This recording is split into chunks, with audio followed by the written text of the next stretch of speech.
करवा चौथ। करवा चौथ एक ऐसा व्रत है जो भारतीय महिलाएं अपने पति की लंबी उम्र के लिए रखती हैं। इस करवा चौथ व्रत में से रिलेटेड एक कहानी मैं आपको सुना रही हूँ। मिशन करवा चौथ। मोनिका करवा चौथ से हफ्ता भर पहले बड़े जोर शोर से त्योहार की तैयारी में लगी थी। आईलैशेस और नेल्स एक्सटेंशन तो उसने पहले ही करवा लिया था। महंगी कामदार साड़ी और ब्रांडेड गाउन कल ही खरीदा।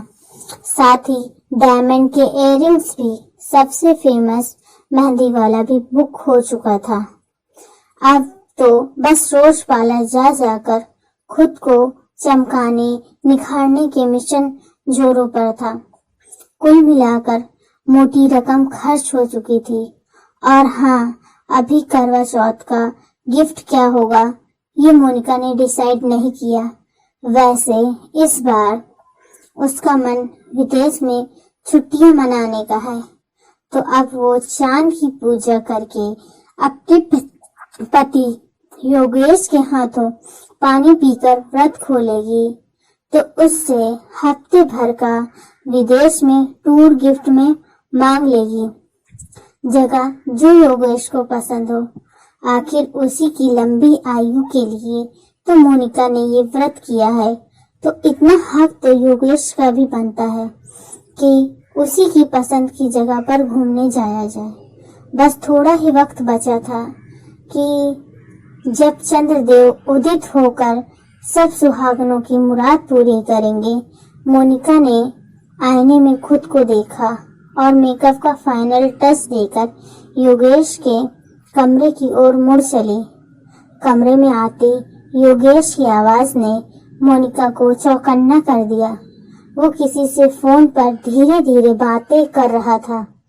उत्सुकतावश मोनिका दरवाजे में कान लगाकर खड़ी हो गई। हाँ यार, क्या बताऊं, पिछले 15 दिनों में मेरी रेल बनी पड़ी है। कहीं यहाँ शॉपिंग के लिए चलो तो कभी वहाँ, कभी ये पसंद नहीं आया तो कभी वापस उसी शोरूम पर चलो। खर्चा उसकी तो पूछ ही मत। मैडम की फरमाइशें पूरी करते करते मेरी जेब तो खाली हो गई। उस पर तुर्रा ये कि तुम्हारी लंबी आयु के लिए ही तो व्रत रख रही हूँ, और अभी तो करवा चौथ का गिफ्ट का कोई ठीक नहीं है कि क्या मांग ले। मुझे तो लगता है फॉरेन ट्रिप ही बोलेगी। अगर ऐसा हुआ तो अगले महीने की ईएमआई भरने में तोते उड़ जाएंगे। अरे क्या बात कर रहा है, कैसे मना कर दूं भाई। घर की सुख शांति का सवाल जो है, कसम से ये करवा चौथ निपटे तो चैन की सांस आए। बहुत बड़ा मिशन है ये करवा चौथ, मेरे जैसे साधारण तब के पति के लिए।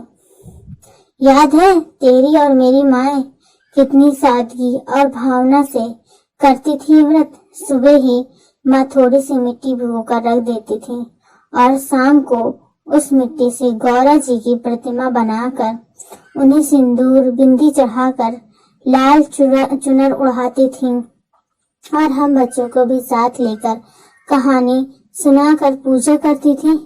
कितना सात्विक वातावरण होता था। मुझे तो मेरी सीधी सादी माँ में उस समय गौरा जी की छवि दिखती थी। चल अब मैं रख रहा हूँ, मोनिका मुझे बुलाने आती होगी। ये सब सुनकर मोनिका के मन में कुछ दरक गया। वो जल्दी जल्दी वहां से खिसकने लगी। अपने कमरे की बालकनी में आकर खड़ी हो गई। उसके कानों में योगेश के शब्द गूंज रहे थे। तभी उसकी नजर कंपाउंड में बने सर्वेंट क्वार्टर की छत पर गई, जहां उसकी नौकरानी लक्ष्मी और उसका ड्राइवर पति बाबूलाल खड़े थे। उनकी बातचीत साफ साफ सुनाई दे रही थी, पर वो इस बात से बेखबर थे कि मालकिन उन्हें देख रही है। कैसी लग रही हूँ मैं? लक्ष्मी ने लजाते हुए पूछा।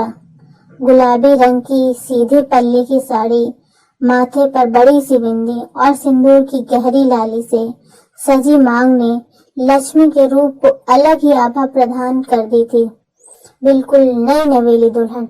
जैसे ही लाल ने कहा तो लक्ष्मी मेहंदी रची हथेलियों में अपना चेहरा छुपा कर बोली, हाय दैया। तभी बाबूलाल उसके हाथ पकड़कर बोला, जरा देखो तो हमारी रानी ने हमारा नाम कहाँ लिखा है। अरे हम तो खुद ही बाजार से कीप लाकर ऐसे ही टेढ़ा मेढ़ा लकीरें खींच दिए। हमको कौन डिजाइन फिजाइन बनाना नहीं आता। अरे डिजाइन कौन देखता है लक्ष्मी रानी, हम तो बस तुम्हारे ये मेहंदी रचे हाथों की लाली देखना चाहते हैं। कहकर बाबूलाल ने लक्ष्मी के हाथ चूम लिए। लक्ष्मी, मैं तुम्हें जिंदगी में के ऐशो आराम नहीं दे पाया, फिर भी तुम मुझे इतना प्रेम करती हो। मालिक तो मालकिन की हर तमन्ना मुंह से निकलते ही पूरी।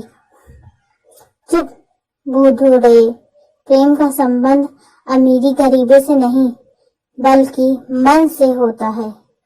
क्या हम जानती नहीं तुम हमारे लिए कितनी मेहनत करते हो।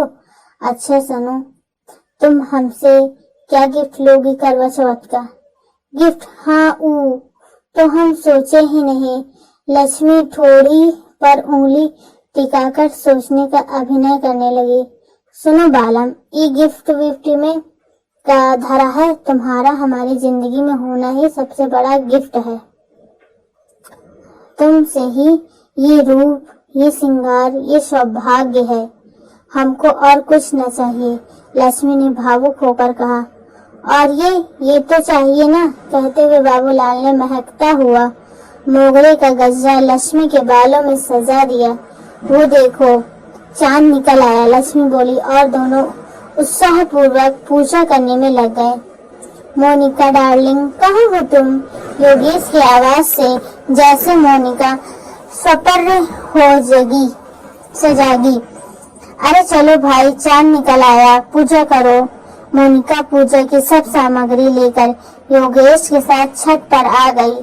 उसने चांद को छलने से देखा, पूजा की।